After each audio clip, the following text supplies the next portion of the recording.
এমন এক বিপদে পড়েছি, এখান থেকে উদ্ধার হওয়ার কোনো পথ আমি দেখছি না, চোখে শুধু অন্ধকার দেখতে পাচ্ছি।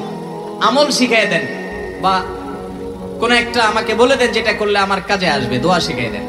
তখন স্যার রাহমাহুল্লাহ তাকে বলেছেন, আপনি ভোর রাতে উঠে, শীত হোক আর গরম হোক, আল্লাহ তাআলা বলেছেন ওয়াল্লাযীনা ইয়াবিতুনা লিরাব্বিহিম সুজদান ওয়া কিয়ামা, যারা আল্লাহ রাব্বুল আলামিনকে সন্তুষ্ট করবার জন্য রাতের বেলায় দাঁড়িয়ে আল্লাহর ইবাদত করে, নামাজ পড়ে এবং সিজদা দেয়, অর্থাৎ তাহাজ্জুদের নামাজ পড়ে।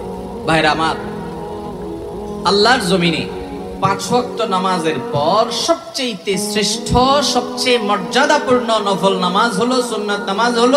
মর্যাদাপূর্ণ কোন নামাজ ফরজ ওয়াজিবের পরে আর হতে পারে? আল্লাহর অনেক প্রিয় বান্দা, অনেক সালাফ পূর্বসূরি ইসলামের ইতিহাসের মনীষীগণ বলেছেন, কেউ যদি আল্লাহর সাথে সুনিবিড় সম্পর্ক কায়েম করতে চায়, আল্লাহর সাথে একান্ত সম্পর্ক করতে চায়, আল্লাহর খুব কাছাকাছি যেতে চায়, আল্লাহর কাছে একান্তে কিছু চাইতে চায়, তাহলে তার জন্য ভোর রাতে দাঁড়িয়ে তাহাজ্জুদের নামাজ পড়ার চাইতে বিকল্প কোনো পথ খোলা নেই। মোহতারাম হাজরিন, নবী করিম সাল্লাল্লাহু আলাইহি ওয়াসাল্লাম বলেছেন, রাতের শেষ প্রহর যখন হয়, ভোর রাত যখন হয়, আল্লাহ তাআলা দুনিয়ার আসমানে নেমে আসেন এবং বান্দাদেরকে ডেকে ডেকে বলেন, তোমাদের মধ্যে কেউ ক্ষমা প্রার্থনাকারী আছো, আমি ক্ষমা করব। তোমাদের মধ্যে কেউ অসুস্থ আছো, আমি তাকে আরোগ্য দেব, শুধু চাও। অন্য সব সময় চাওয়া আর ভোর রাতে চাওয়া এক না। ভাইরা আমার, ডক্টর খন্দকার আব্দুল্লাহ জাহাঙ্গীর রাহমাহুল্লাহর একটি ঘটনা তিনি নিজে বলছিলেন কোন একটা বক্তব্যে, আপনারা অনেকে হয়তো শুনেছেন অনলাইনে। তিনি বলেছেন যে আমার কাছে এক আল্লাহর বান্দা এসে বলেছেন, হুজুর এমন এক বিপদে পড়েছি, এখান থেকে উদ্ধার হওয়ার কোনো পথ আমি দেখছি না, চোখে শুধু অন্ধকার দেখতে পাচ্ছি। আমল শিখিয়ে দেন বা কোন একটা আমাকে বলে দেন যেটা করলে আমার কাজে আসবে, দোয়া শিখিয়ে দেন। তখন স্যার রাহমাহুল্লাহ তাকে বলেছেন, আপনি ভোর রাতে উঠে, শীত হোক আর গরম হোক, আরামের ঘুম ছেড়ে ওযু করে, সুন্দর করে ওযু করে, লম্বা কেরাত দিয়ে লম্বা রুকু সিজদা করে 2 হাত তুলে এবং সিজদায় গিয়ে আল্লাহর কাছে চোখের পানি ফেলে মনের মতো করে কথাগুলো বলবেন এবং এটা নিয়মিত কয়েকদিন করতে থাকেন। তিনি আমলটা করেছেন। স্যার রাহমাহুল্লাহ বলেছেন, কয়েকদিন পরে লোকটা আমার কাছে আসলো, এসে বলছে যে ভাই, আমার নিজের কাছেই অবিশ্বাস্য মনে হচ্ছে যে আল্লাহ তাআলা আমাকে এইভাবে উদ্ধার করবেন, আমি কল্পনাও করি নাই, আমার সমস্যাটার সমাধান হয়ে গেছে।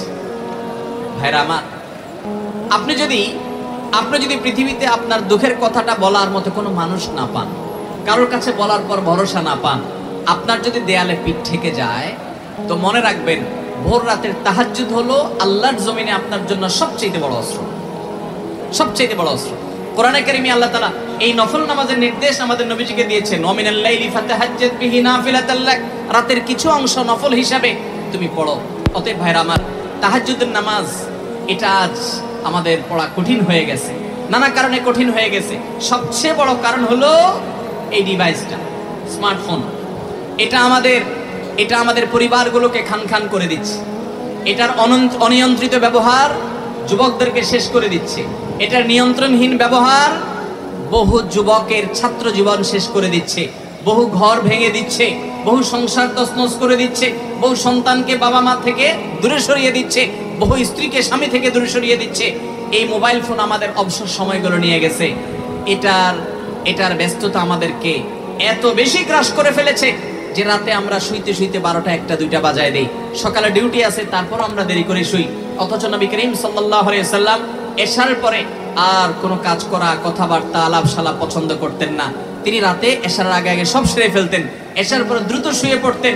এখন বিজ্ঞানীরা বলে এশার পরে যদি তাড়াতাড়ি শুয়ে পড়ে, অর্থাৎ রাতে যদি প্রথম অংশে মানুষ শোয়, তাহলে সেটা মানুষের বডিতে ইমিউন সিস্টেমকে স্ট্রং করে, মানুষের রোগ প্রতিরোধ ক্ষমতাকে বৃদ্ধি করে।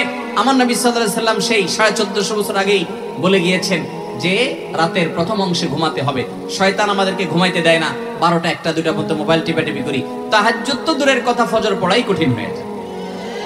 ভাইরা আমার, একটা মোবাইল যদি নিয়ন্ত্রণ করতে না পারেন, ফেসবুক, ইউটিউব, টিকটকের মতো অ্যাপস গুলো যদি কন্ট্রোল করতে না পারেন, আল্লাহর কাছে জান্নাত দাবি করবেন কোন আশা?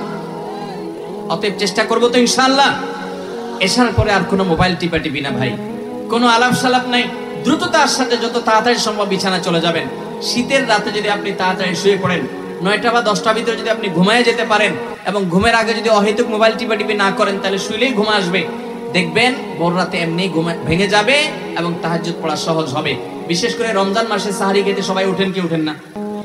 যখন উঠেন ওই টাইমটা দোয়া কবুল হয়। ম্যাক্সিমাম মানুষ এই বিশাল বড় সুযোগটা হাতছাড়া করে, শুধু সাহারি খায়, খেয়ে দেখে ফজর কখন রক্ত হবে। আরে ভাই, ঘড়ির দিকে না তাকায়া সাহারি খাওয়া শেষ হয়েছে 20 মিনিট 30 মিনিট যদি থাকে, তো ওই টাইমে 2 রাকাত নামাজ পড়ে একটু আল্লাহর কাছে হাত তোলেন, কারণ এটা দোয়া কবুলের সময়। চেষ্টা করবো তো ইনশাআল্লাহ। রহমানের বান্দাদের 3 নম্বর বৈশিষ্ট্য হলো তারা তাহাজ্জুদের নামাজ পড়ে, ভোর রাতে উঠে। ভাই, তাহাজ্জুদের নামাজ সারা বছর পড়তে পারেন না, সকালে ডিউটি থাকে, রাতে আসতে আসতে দেরি হয়ে যায়, ভালো কথা। অন্তত বন্ধের দিনগুলোতে পরিকল্পনা করেন যে আমি তাহাজ্জুদ পড়বো। রমজানে পরিকল্পনা করেন, যে সুযোগ আছে সেই সুযোগটাকে কাজে লাগান। চেষ্টা করবেন তো ইনশাআল্লাহ। শীতের মৌসুমে একটু চেষ্টা করেন, মাঝে মধ্যে 2-4 রাকাত তাহাজ্জুদ পড়েন। আল্লাহ আমাকে আপনাকে আমাদেরকে আমলের তৌফিক দান করুন।